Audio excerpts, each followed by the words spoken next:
La période qui précède l'été, elle a toujours été un petit peu particulière, mais depuis que j'ai un enfant, et plus précisément depuis que ma fille va à l'école, c'est encore un peu plus spécial. Qui dit été dit fin de l'année scolaire, et donc ça vient avec son lot d'événements, son lot de choses auxquelles penser. Alors soit il y a la préparation de l'été, des vacances, la préparation de la rentrée suivante, et toutes les clôtures qui viennent se faire, les clôtures de chapitres qui viennent se faire à ce moment-là. Dans ces périodes-là, je dois avouer que souvent au début, j'ai eu ce sentiment de perdre ma flamme, en fait, de perdre le feu pour ma mission, pour mon message, en fait, tout simplement. Parce que j'étais tellement happée par ces petites choses, entre guillemets, du quotidien, que forcément, je perdais de vue, mon focus était ailleurs tout simplement. Donc je perdais de vue ma mission, qui est pourtant très profondément ancrée en moi, je perdais de vue un petit peu mon message et je sentais bien que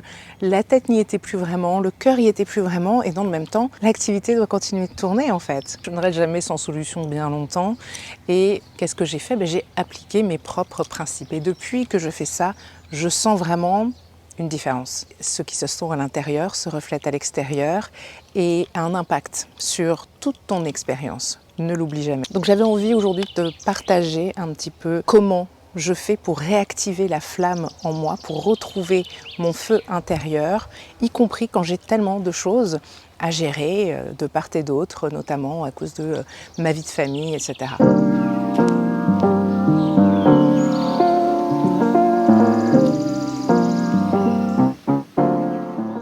La première chose que je viens toujours explorer avec moi-même dans toutes les situations ou encore avec mes clientes, c'est d'abord la partie identitaire de tout ça. Parce que dans tout ce qu'on vit et dans tout ce qu'on ressent par rapport à ce qu'on vit, il y a une identité derrière. La question que j'ai été amenée à me poser, c'est mais qui a décidé que je devais absolument être entrepreneur, maman, sur tous les fronts et qui court partout, qui est dans le rush au lieu d'être dans le flow. Qui a dit que c'était ça la norme ? Qui a dit que je devais souscrire à cette identité-là ? Quand j'ai pris conscience qu'en réalité, il n'y avait absolument rien qui me forçait à être dans le rush à cette époque de l'année plus qu'à un autre moment, j'ai pu me dire, ok, je refuse consciemment, j'insiste bien sur le consciemment, parce que ça commence par là et c'est pas nécessairement suffisant, ça peut l'être, mais c'est rarement le cas. Je refuse donc, officiellement, cette identité de maman, entrepreneur, dans le rush permanent et qui ne prend plus plaisir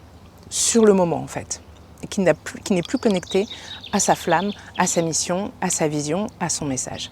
Je refuse de vivre comme ça. Et donc, une fois que j'ai refusé de vivre comme ça, mais qu'est-ce que je fais ? Je reviens à la base et si vous me connaissez depuis longtemps, si vous avez déjà travaillé avec moi en individuel sur ce type de thématique, vous le savez, ça passe par un rééquilibrage tout simplement des énergies. Et donc, j'observe, donc quand je parle des énergies, évidemment, je parle des énergies terre, air, eau, feu, et j'observe quelles énergies sont trop activées et quelles énergies ne sont pas assez activées. Donc clairement, je suis dans une période où j'ai beaucoup de choses à faire. Donc, je suis plutôt connectée à l'énergie feu, même si j'ai le sentiment d'avoir perdu ma flamme intérieure, mais on va revenir à ça. Je suis dans une énergie feu, action, action, action. Je suis dans une énergie air aussi beaucoup, puisque je dois réfléchir, planifier, stratégiser même à un certain moment, et en excès par rapport à la norme, on va dire. Et puis, à côté de ça, l'énergie eau, elle n'est pas vraiment honorée, puisque je suis pas vraiment dans le flow, par défaut, en tout cas à la base. Et l'énergie terre non plus n'est pas honorée, puisque je ne me sens pas ancrée. J'ai plutôt le sentiment justement d'être dans une énergie qui est dans le faire, et dans la réflexion, et je ressens physiquement, et je vous invite toujours à revenir à votre corps, parce que ça nous donne des indices très très pertinent et très très important, mais visualisez un petit peu comment l'énergie traverse notre corps. Parfois on va se sentir plombé. Et là je ne me sens pas plombée dans ces moments-là. Je me sens justement pratiquement en lévitation, mais pas forcément de façon positive. C'est-à-dire que je suis tellement en action et en réflexion, je suis dans la tête, donc c'est la tête qui prend le dessus, et je suis dans l'action, j'ai l'impression de flotter, mais pas de flotter en mode dans le flow, quoi, vous voyez. Donc, Maintenant que j'ai conscience de la présence de déséquilibre, je vais chercher à rééquilibrer mes énergies. Et on pourrait tenter de se dire, puisque j'ai trop d'air et puisque j'ai trop de feu, je vais faire en sorte de baisser l'intensité. Mais en réalité, ce que j'ai pu observer chez moi comme chez mes clientes, c'est que dans la majorité des cas, ce qui va être vraiment plus utile, ça va être plutôt de faire en sorte d'augmenter légèrement l'intensité des énergies qui sont sous-exploitées, sous-honorées, et ça va automatiquement rétablir l'équilibre. Donc, je vais chercher à faire quoi? À me connecter un peu plus à l'énergie eau, à l'énergie du flow. Ça peut passer par quoi? Par un tas de choses. Prendre le temps, m'offrir de l'espace-temps, dire non à certaines choses qui ne sont pas ultra nécessaires en ce moment. Dans mes entraînements, par exemple, je vais peut-être troquer la musculation contre plus d'étirements, ou pas forcément troquer, mais faire plus d'étirements que je ne fais de musculation. Enfin oui, tout ce qui va me permettre de me sentir vraiment dans le flow. Je vais peut-être plus danser, mettre de la musique et m'autoriser à bouger de façon totalement libre, sans réflexion, sans vraiment essayer de faire quelque chose de parfait. Je n'essaye pas, je fais, je vis, je me laisse porter. Et à mesure que je me laisse porter, y compris physiquement, mon corps reprend l'habitude aussi de faire preuve de plus de flexibilité et de suivre son propre flow, de suivre son propre rythme. L'énergie terre, pas assez d'ancrage. Alors on est souvent au niveau de l'ancrage lié à tout ce qui a trait au corps, donc c'est parfait, je fais d'une pierre deux coups quand j'utilise mon corps justement pour me reconnecter à l'énergie du flow, mais l'énergie terre, c'est aussi une énergie qui est très dans tout ce qui va être une expérience sensitive, une expérience sensuelle. Donc je vais faire en sorte d'activer mes sens, vous voyez, faire en sorte de me trouver au contact de matières qui me permettent de me sentir plus ancrée et plus dans quelque chose d'un peu plus luxueux, d'un peu plus expansif, d'un peu plus qualitatif. Je vais pouvoir utiliser aussi des senteurs, des parfums, peu importe, de l'encens, enfin, ça peut prendre tellement de formes selon les personnes, mais voilà, je vais utiliser vraiment mes 5 sens pour retrouver cet ancrage dans mon corps et cet ancrage en quelque chose qui est ancré, qui est solide, mais qui n'est pas dans la force, qui est plutôt dans la présence, la pleine présence. En faisant ça, tout naturellement, l'équilibre va se créer. Et petit à petit, je vais, puisque j'ai plus d'espace, plus que je m'autorise plus d'espace, plus que je m'autorise à suivre mon rythme aussi, eh bien, je vais certes agir et faire probablement les mêmes choses, les choses que j'ai à faire, mais dans un état d'esprit et en vibrant sur une fréquence, entre guillemets, qui va être très différente. De même pour tout ce qui est l'ordre de la réflexion, etc., je vais être un peu moins dans ma tête, ancrée dans le pragmatique, ancrée dans la réalité, oui, mais pas à trop réfléchir et à me prendre la tête, parce que le risque d'être en excès dans une de ces énergies ou dans plusieurs, c'est que pour l'énergie air, à trop réfléchir, stratégiser, et vous êtes nombreuses parmi mon audience et mes anciennes clientes à connaître ça, à force de trop réfléchir, on planifie, on va vers l'excès de réflexion vraiment, et on se fait des nœuds au cerveau pour rien.